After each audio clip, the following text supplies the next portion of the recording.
안녕하세요. 만약에 우주 전체의 역사와 바로 당신 존재의 의미가 단 하나의 문장 안에 다 담겨 있다면 어떨 것 같으세요? 오늘은요, 아주 오래된 구절 하나를 가지고 이 거대한 우주에서부터 우리 자신에게 이르기까지 그 깊고 깊은 연결고리를 한번 파헤쳐 보려고 합니다. 자, 바로 시작해 볼까요? 모든 것은 그를 통해 만들어졌다. 이게 그냥 단순한 문장이 아니에요. 세상 모든 존재에 대한 뭐랄까 아주 근본적인 선언 같은 거죠. 이 구절은 우리가 아는 모든 것의 기원에 대해서 정말 거대한 질문을 던지거든요.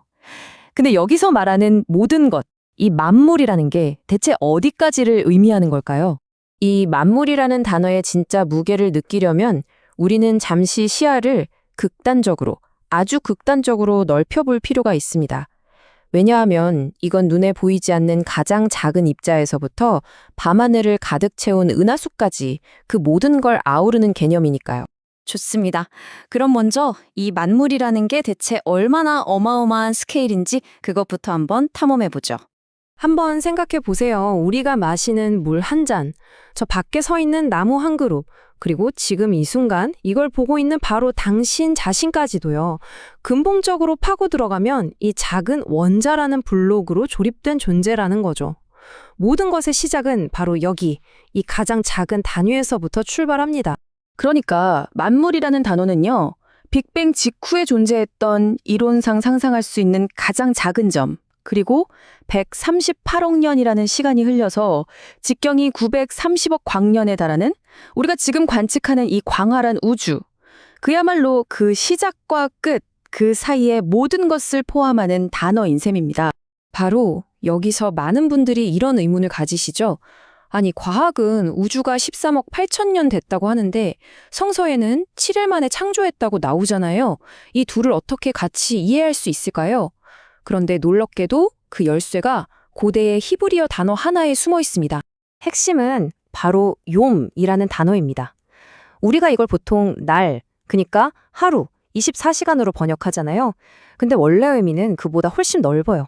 물론 24시간을 뜻할 때도 있지만 때로는 어떤 특정한 목적을 가진 하나의 긴 시대나 시기를 의미할 때도 쓰이는 단어거든요. 바로 이런 관점에서 보면 창세기에 나오는 그 하루가 사실은 수십억 년의 우주 역사를 담고 있는 하나의 시대가 될 수 있다는 거죠. 그러니까 두 이야기가 서로 충돌하는 게 아니라 어쩌면 서로 다른 시간의 척도로 같은 현실을 설명하고 있었을지도 모른다는 겁니다. 자, 이제 그 광활한 우주에서 잠시 눈을 돌려서요. 훨씬 더 작지만 우리에게는 더 직접적으로 와닿는 바로 개인적인 창조의 이야기로 한번 들어가 보겠습니다. 아주 재밌는 비유가 하나 있어요. 만약에 바이러스를 동전 하나 크기라고 가정한다면요. 박테리아는 무려 자동차 한 대 크기쯤 된대요. 엄청난 크기 차이죠?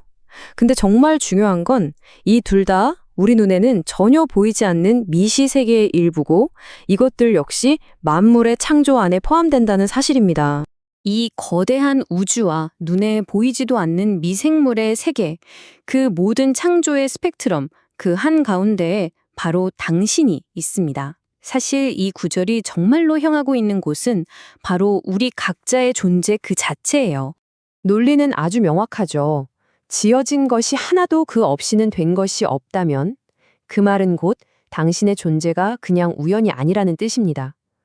우주의 탄생이 그랬던 것처럼 당신 역시 그 거대한 창조 이야기의 주인공 중 한 명이라는 거죠. 자, 이제 이 구절의 가장 깊은 곳, 핵심으로 들어가 보겠습니다. 바로 생명에 대한 이야기인데요. 이게 정말 흥미로운 게 뭐냐면 성서가 쓰인 원어인 그리스어에는 생명을 뜻하는 단어가 하나가 아니라는 겁니다. 그거 바로 이 차이가 모든 것을 바꿔놨습니다. 첫 번째 생명은 비오스입니다. 우리가 바이올로지, 즉 생물학이라고 할 때 쓰는 바로 그 단어죠.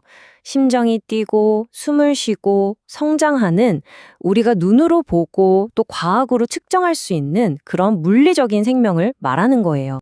하지만 성서가 진짜 말하고 싶어하는 핵심은 바로 이 두 번째 생명, 조회입니다. 이건 생물학적인 기능의 문제가 아니에요. 신과의 관계, 그러니까 영적인 연결을 통해 정의되는 생명이죠. 단순히 살아 숨쉬는 게 아니라 존재의 근원과 연결되어 있는 상태, 그걸 의미하는 겁니다. 이 둘의 차이가 엄청난 의미를 가져요. 왜냐하면 심장은 힘차게 뛰고 있지만 비호수는 충만하지만 영적으로는 완전히 단절된 상태, 조회가 없는 상태일 수도 있다는 뜻이니까요. 이 구절은 우리에게 묻고 있는 겁니다. 당신은 지금 어떤 종류의 생명으로 살아가고 있으니까 하고 말이죠. 그러면 이 영적인 생명, 조회는 대체 어떻게 나타나는 걸까요? 눈에 보이지 않는 이 생명을 본문은 아주 강력하면서도 아름다운 상징 하나로 설명합니다. 그건 바로 빛입니다. 그 안에 생명, 즉 조회가 있었으니 이 생명은 사람들의 빛이라. 보세요. 여기서는 생명과 빛이 거의 동의어처럼 쓰이고 있죠. 영적인 생명인 조회가 있는 상태가 곧 내면에서 빛이 나는 상태라는 의미입니다. 사실 이건 우리한테도 아주 익숙한 비유예요. 그쵸? 우리는 막 활기 넘치는 사람을 보면 얼굴에서 빛이 난다고 말하잖아요. 반대로 생기를 잃으면 낯빛이 어둡다고 표현하고요. 이처럼 우리는 본능적으로 생명력과 빛을 연결해서 생각하는 경향이 있습니다. 그리고 바로 이 지점이 우리를 이 구절의 마지막, 그야말로 승리에 찬 클라이맥스로 이끌어줍니다. 바로 이 빛과 어둠의 대결이죠.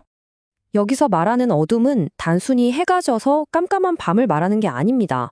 이건 생명 조이의 부재, 즉 영적인 단절과 생명력을 잃어버린 그 상태를 상징하는 아주 강력한 은유인 거죠. 마지막 구절을 보면 번역이 좀 갈려요. 어둠이 빛을 깨닫지 못했다는 번역도 있고 이기지 못했다는 번역도 있거든요. 근데 놀랍게도 원래 그리스어 단어에는 이 두 가지 의미가 다 들어있어요. 하지만 이 구절이 진짜 말하고 싶은 핵심은 바로 두 번째, 이기지 못했다에 있습니다. 이건 뭐 이해하고 못하고의 문제가 아니라 힘의 대결에 대한 선언인 거죠. 그래서 핵심 메시지는 바로 이것입니다. 이 신적인 생명의 빛은 근본적으로 그것에 반대하는 어둠의 세력보다 더 강력하고 더 영원하다는 것. 그래서 어둠이 빛을 이길 수 없다는 겁니다. 결국 이 짧은 구절은 우주의 시작부터 당신의 심장까지 이어지는 하나의 거대한 이야기를 우리에게 들려주는 셈입니다. 그리고 그 이야기의 결론은 빛의 승리죠. 이제 질문은 여러분에게 남았습니다. 당신의 삶 속에서 이 꺼지지 않는 빛은 지금 어떻게 빛나고 있습니까? 함께 해주셔서 감사합니다.